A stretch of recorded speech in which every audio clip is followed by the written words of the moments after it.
Throughout history, humanity has been shaped by ideas, values, and principles that have defined nations and empires and molded entire civilizations.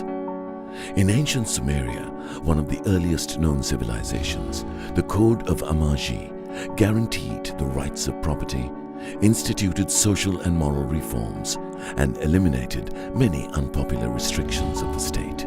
Amaji, which literally means return to the mother, was a movement that sought to return to the social order decreed by the gods.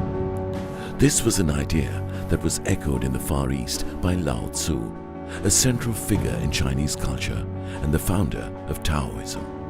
He espoused the concept of Wu Wei, a state of being that is completely natural and unhampered.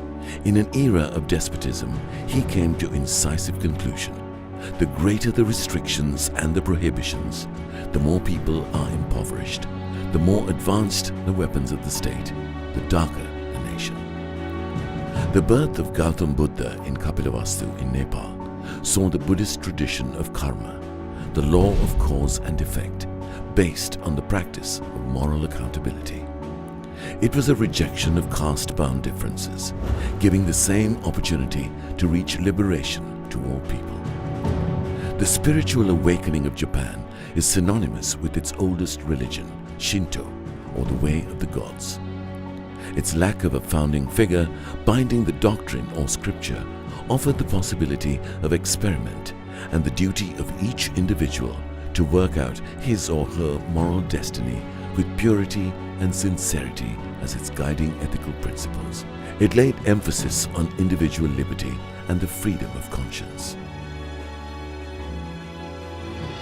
Some of the oldest known scriptures of India describe Artha, or the pursuit of wealth, as one of the four goals integral to the Hindu way of life. The goddess of prosperity, Lakshmi, who is widely worshipped to this day, is the very embodiment of this aspiration. This is a philosophy that recognizes the importance of economic activity and how it lends meaning to human existence.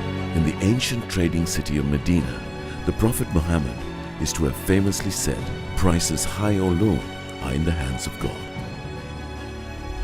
In addition, an excerpt from his last sermon at Hajj reads, "Nothing shall be legitimate to a Muslim which belongs to a fellow Muslim, unless it was given freely and willingly." Ancient natives dwelled in Sri Lanka, yet the storyline only falls into play after the arrival of Prince Vijaya from India in 543 BC to establish the Tambapani kingdom.